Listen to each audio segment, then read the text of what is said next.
Salut à tous, on se retrouve pour une vidéo spécialement consacrée à la génération 2007 qui est extrêmement talentueuse. Je vais énumérer 7 joueurs de cette génération que je trouve particulièrement talentueux, mais par la suite je vais aussi en profiter pour énumérer des points que je trouve très importants en tout ce qui concerne les jeunes dans le football. On sait tous qu'aujourd'hui, dès qu'un joueur qui est assez précoce fait de bonnes performances, on va tout de suite mettre en avant son âge et se projeter sur son niveau futur. C'est ce que les supporters font, mais c'est ce que les clubs aussi font en déboursant de grosses sommes très très tôt pour miser beaucoup sur eux en ayant énormément d'espoir. On va essayer de comprendre tous ces phénomènes-là et je trouve qu'il y a des points qui sont importants. Parce qu'encore il y a quelques années c'était nouveau, alors qu'aujourd'hui ça commence à être ancré dans le football actuel et c'est quelque chose pour lequel il faut s'y habituer. Maintenant, j'aimerais commencer en énumérant 7 joueurs de la génération 2007 que je trouve extrêmement talentueux. Le premier, évidemment, c'est Lamine Yamal.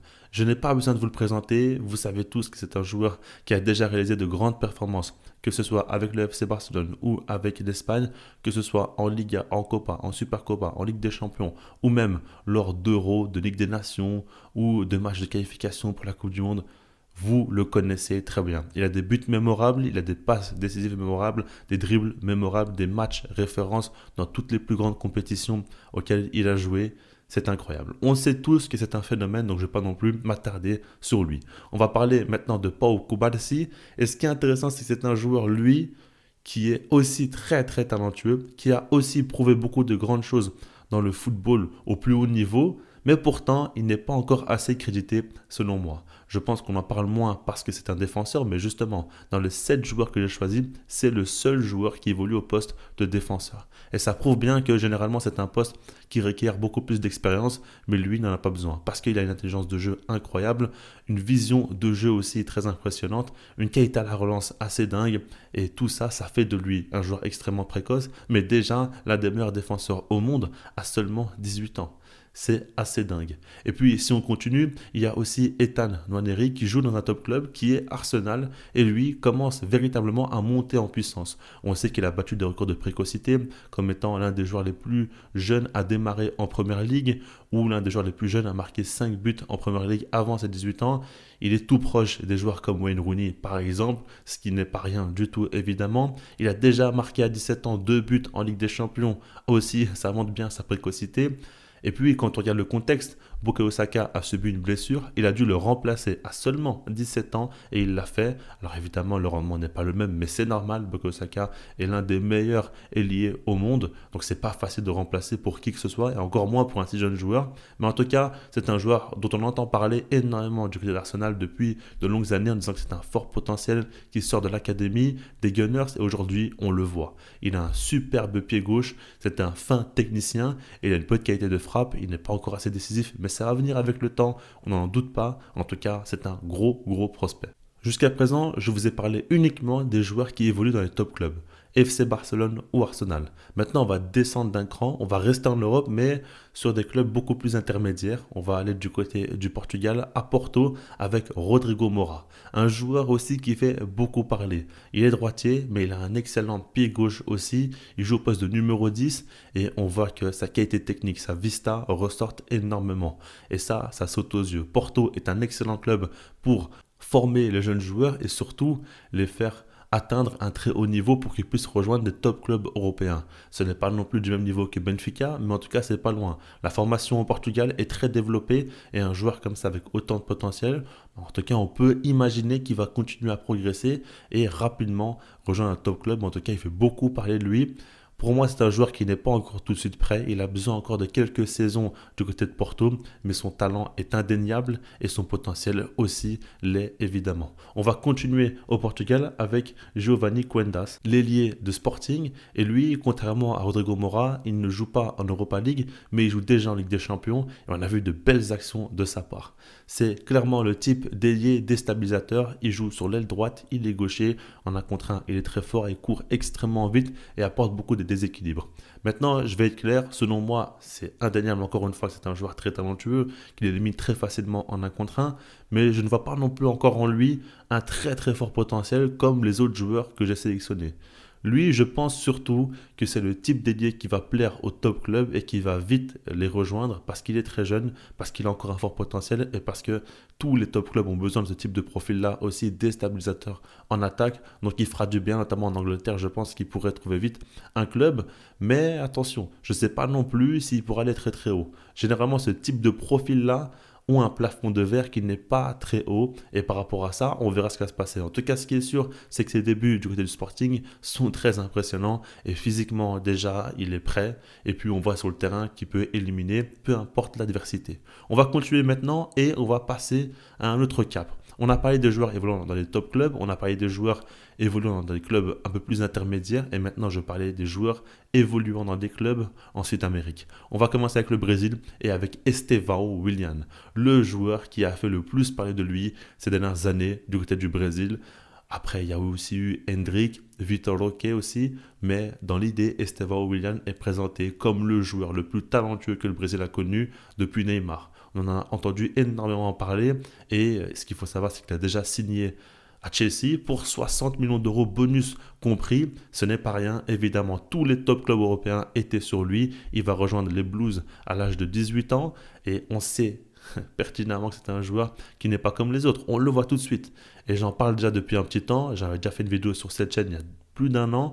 Et c'est évident pour moi que c'est un joueur avec un immense talent et qui pourrait faire des merveilles en Europe. Après, comme on le sait tous, le talent ne suffit pas dans le football. Il y a une question de contexte, de temps de jeu, de choix de club aussi, et puis même de train de vie. Est-ce qu'il va toujours être aussi motivé et efficace lors des entraînements, travailler et continuer à évoluer? Ça, je ne sais pas. Mais en tout cas, son talent est incroyable.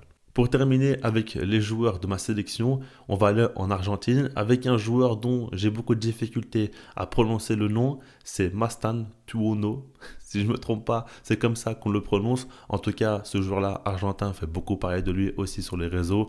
On le voit très souvent. On a vu des vidéos où il dribble de manière très très facile. On voit que c'est un joueur très fort techniquement. Il joue au poste de numéro 10. Il peut aussi jouer sur l'aile. Franchement, il a un excellent pied gauche, on le voit dans les petits espaces, sa première touche aussi est impressionnante et on n'en doute pas, il va rapidement rejoindre un club beaucoup plus important en Europe, certainement. En tout cas, son potentiel aussi est indéniable. En tout cas, vous avez compris, dans ma sélection, je vous ai présenté beaucoup de joueurs, surtout des offensifs, c'est vrai, après on s'attarde beaucoup plus sur les offensifs que sur les milieux et les défenseurs, et puis c'est des postes aussi qui demandent peut-être un peu moins d'intelligence de jeu, mais plus de fougue, s'y correspond plus à des joueurs qui sont plus jeunes, tout simplement. Maintenant que j'ai dit tout ça, ce que j'aimerais faire, c'est de parler des points qui me paraissent importants quand on évoque le cas des jeunes joueurs. Et déjà, j'aimerais commencer en parlant de l'âge. Ici, je parle de la génération 2007. Donc, tous les joueurs que j'ai mentionnés ont 17 ans ou 18 ans. Ils auront tous 18 ans à la fin de l'année, mais ils n'ont pas encore fêté leur anniversaire. Vous avez compris dans l'idée. C'est un âge qui est très jeune dans le football, mais pourtant, il y a des joueurs, comme je vous l'ai dit dans la sélection, qui ont déjà réalisé de top choses au niveau le plus haut possible. Et par rapport à ça, ce que j'aimerais dire, c'est qu'il y a un point qui est important, c'est que les joueurs ont un âge théorique et un âge pratique. Ce que je veux dire par là, c'est qu'en soi, si je vous prends une comparaison très simple, vous allez vite comprendre là où je veux en venir. Parlons de Pau Cubarsí et de Raúl Asensio. C'est deux joueurs qui ont été fortement comparés parce que l'un a été formé au Barça et l'autre au Real Madrid et beaucoup les comparent. Maintenant, le truc, c'est que Pau Cubarsí vient à peine d'avoir 18 ans et que Raúl Asensio, lui, a 22 ans. C'est un 2003 comparé à Pau Cubarsí qui est un 2007, donc il y a 4 ans d'écart entre les deux. Ce qu'il faut se dire, c'est que Raúl Asensio est plus âgé, mais pourtant, il joue à peine sa première saison en pro avec le Real Madrid. On le voit démarrer en tant que titulaire, et encore, ce n'est pas une saison pleine. Ce n'est pas une saison où il a commencé titulaire et il terminera titulaire. Non, il a commencé sur le banc, il a commencé à avoir le temps de jeu et il gagne petit à petit sa place. Il a eu sa première appellation avec l'Espagne, je ne sais pas si ça se dit, mais en tout cas, il a été appelé avec l'Espagne, il n'a pas encore joué. Alors que de l'autre côté, tu as Pau Cubarsí qui joue déjà sa deuxième saison en pro, la saison passée, il était déjà au Barça et il n'a pas commencé titulaire non plus, mais il est vite monté en puissance, a commencé à jouer des matchs importants en Ligue des Champions. Cette saison, il a commencé en tant que titulaire et il a enchaîné. Et puis, si on parle avec l'Espagne, évidemment, il a déjà joué les JO où il a été un acteur majeur aussi du titre à la fin. Et puis, quand on regarde encore une fois, c'est un joueur qui est appelé régulièrement avec l'Espagne et qui joue les matchs importants avec le Barça, notamment en Ligue des Champions. Par rapport à ça, ça fait que l'âge théorique, c'est que ok, Raúl Asensio est plus âgé, donc peut-être plus expérimenté que Pau Cubarsí, mais dans les faits, non. En termes de matchs joués, Pau Cubarsí au plus haut niveau, c'est largement au-dessus. Et il a plus de saisons où il a été plus important dans son équipe que Raúl Asensio. Donc ça fait qu'au final, là, je ne veux pas dire grand-chose. Il faut analyser. Il faut voir un peu plus loin que cela et comprendre que dans ce cas-là, Pau Cubarsí a bien plus d'expérience que Raúl Asensio. Tout ce que je dis là, ce n'est pas du tout pour critiquer Raúl Asensio, parce qu'en soi, lui a un très fort potentiel aussi. Il a démarré bien plus tard que Pau Cubarsí, qui lui a démarré en pro à 16 ans. Lui, il démarre à 22 ans, mais dans les faits, on sait très bien que c'est deux joueurs qui pourront avoir une grande carrière. Et en soi, c'est un peu plus rationnel du côté de Raúl Asensio de commencer à la vingtaine. C'est normalement ce que les jeunes joueurs devraient connaître comme parcours, alors que Pau Cubarsí, lui, c'est une anomalie. Ce n'est pas un joueur à mettre dans la même catégorie que les autres. Et puis, aussi, ce qui est important, c'est qu'il y a un contexte. Au Barça, il y avait un véritable besoin en défense, donc Cubarsí a pu avoir sa chance, alors qu'au Real Madrid, ils n'ont pas eu un véritable besoin pour demander à regarder, en tout cas du côté de l'académie, voir s'il y a un joueur talentueux. Donc ça change beaucoup de choses. En tout cas, peut-être que Raúl Asensio aussi aurait pu démarrer encore plus jeune et montrer le même résultat sur le terrain. Ça, je ne sais pas. Mais en tout cas, ce qu'il faut surtout retenir, c'est qu'il y a un âge théorique et un âge pratique. Maintenant que j'ai dit ça, on va se concentrer sur le point de vue des clubs. Pourquoi les clubs recrutent aussi souvent des très très jeunes joueurs? Alors déjà, pour moi, il y a un point qui est important, c'est d'éviter les flops. On sait très bien qu'aujourd'hui dans le football, il y a énormément de flops. Beaucoup de joueurs recrutés pour 50 ou 100 millions d'euros, mais qui flopent. C'est-à-dire que leur rendement est inacceptable, ou en tout cas est beaucoup trop peu élevé par rapport à ce qu'on aurait souhaité ou imaginé, en tout cas en fonction du prix du transfert. Et si maintenant, je vous donne un exemple de Vitor Roque. Il est arrivé au Barça pour plus de 30 millions d'euros sans compter les bonus. On sait que ça a été quand même un transfert difficile à réaliser pour le Barça qui avait de grosses difficultés économiques. Pourtant, ils l'ont fait. Mais ce qui est intéressant ici, c'est qu'on a vu qu'en très peu de temps, il a floppé. Il n'a pas du tout répondu aux attentes, que ce soit pour Xavi ou pour Hansi Flick. Il n'a pas convaincu les deux coachs. Après, il est parti au Real Betis où là-bas, il n'a pas non plus su s'imposer alors qu'il était en prêt et que l'objectif de cela était qu'il ait du temps de jeu, mais ça n'a pas fonctionné et donc aujourd'hui il a pu être vendu par le Barça. Encore une fois pour 30 millions d'euros, donc le Barça a pratiquement récupéré tout son argent sur ce transfert-là et ce qu'il faut se dire c'est que lorsque tu recrutes un jeune joueur, même si c'est un flop, dans tous les cas, les années passeront, mais il va rester encore jeune. Et le cas de Vitor Roque est évoquant parce que lui avait seulement 18 ans. Et puis il a été revendu un an plus tard à 19 ans. Donc là, on comprend bien qu'il est encore très jeune et que sa cote n'a pas non plus chuté encore. Alors que si tu recrutes un joueur de 25, 26, 27 ans, au bout d'un an ou deux, il va se rapprocher de la trentaine et là tout de suite sa valeur va bien chuter. Donc à la revente, ça va être beaucoup plus compliqué. Tu prends moins de risques quand tu investis sur un très jeune joueur que quand tu investis sur un joueur beaucoup plus âgé. Ça déjà, c'est un point très important. Ensuite, évidemment, il y a le prix qui est très important. Alors, généralement, on dit qu'aujourd'hui, quand on paye un jeune joueur, on ne paye pas son réel niveau, mais plutôt le niveau qu'il pourrait atteindre. Et c'est vrai que le marché des transferts a quand même explosé, qu'aujourd'hui, il y a des sommes astronomiques pour des joueurs qui n'ont pas encore vraiment prouvé au plus haut niveau. Mais évidemment que quand les grands clubs misent sur des très jeunes joueurs très tôt, c'est pour éviter de devoir payer le prix très fort plus tard. Ils se disent qu'il faut essayer de repérer la pépite, à recruter pour pas très cher, comme par exemple le Real Madrid l'a fait pour Vinicius, et au final pouvoir espérer qu'il devienne un grand joueur et que sa valeur explose. Alors bon, le Real Madrid a quand même mis beaucoup d'argent pour Vinicius, mais dans l'idée vous comprenez qu'aujourd'hui sa valeur a tellement explosé que ça a été largement rentable. Et puis il a tellement apporté sportivement aussi qu'il a tout simplement su le prouver sur le terrain qu'il valait cette somme. Et puis pour terminer, encore une fois, si on parle de durée, un jeune joueur recruté, si jamais ça fonctionne, ça pourra durer dans le temps.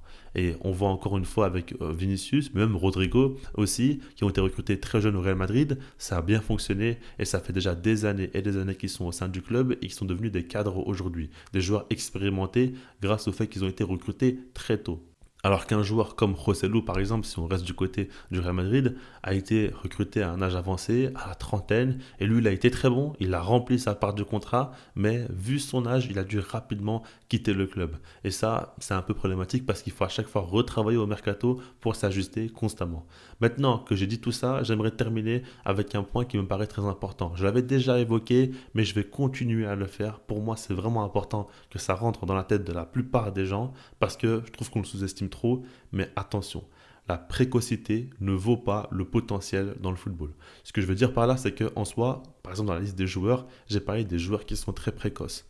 Et ce qu'il faut se dire, c'est que c'est pas parce qu'ils sont précoces, c'est pas parce que très tôt, avant même la vingtaine, ils sont déjà dans les top clubs ou montent déjà à un très bon niveau, qu'ils vont forcément devenir des grands joueurs. Par exemple, Ethan Nwaneri, aujourd'hui, il est titulaire à Arsenal. On sait qu'il a profité de l'absence de Bukayo Saka. Alors oui, il est très talentueux, mais je ne sais pas non plus si forcément il va devenir un top attaquant d'Arsenal. S'il va vraiment s'imposer, devenir un joueur important aussi pour l'Angleterre potentiellement, je ne sais pas. C'est les années qui vont nous le dire. Et en fait, ce qu'il faut se dire par là, c'est qu'il y a des joueurs des fois qui commencent très bien leur carrière, mais par la suite, ça se dégringole.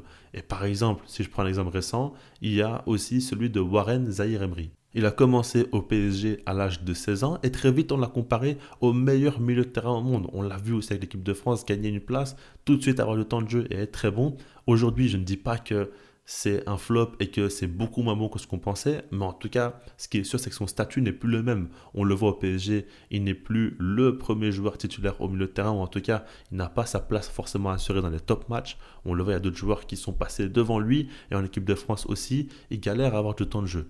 Alors, il peut encore se relancer et finir par réaliser une top carrière, mais en tout cas, c'est pas parce qu'il a été très précoce au début de sa carrière que forcément, il va continuer dans ce rythme-là jusqu'à la fin de sa carrière. Il y a des courbes qui peuvent des fois évoluer et des fois régresser, et c'est le cas de Warren Zaïre-Emery. Et quand on compare par exemple à João Neves, bon, c'est pas totalement le même type de joueur, mais dans l'idée, on voit que João Neves a été recruté en provenance du Portugal et lui est bien plus talentueux que Warren Zaïre-Emery. Pour moi, il n'y a pas de doute là-dessus. Après, ils peuvent jouer les deux ensemble, hein. C'est pas une question de concurrence, mais dans l'idée, vous comprenez bien que ça dépend. La précocité n'est pas toujours gage de réussite dans le football, et puis quand tu es très précoce, tu as une pression en plus à devoir assumer parce qu'il y a beaucoup d'attentes autour de toi. Ça aussi, il faut le prendre en compte. En tout cas, voilà, c'est des points qui me paraissaient très importants que je voulais évoquer. Dites-moi vous ce que vous en pensez par rapport à la génération 2007, par rapport aux joueurs que j'ai énoncés. Peut-être que je ferai une, deux, voire trois vidéos sur les joueurs que j'ai énoncés parce que je les suis de plutôt près et j'ai envie de voir leur évolution. Ce serait bien de les analyser aussi. Mais en tout cas, par rapport au reste, moi aussi, ce que vous en pensez. Est-ce que vous êtes d'accord ou non avec moi par rapport aux points que j'ai cités? Et puis sinon, moi, je vous dis peace.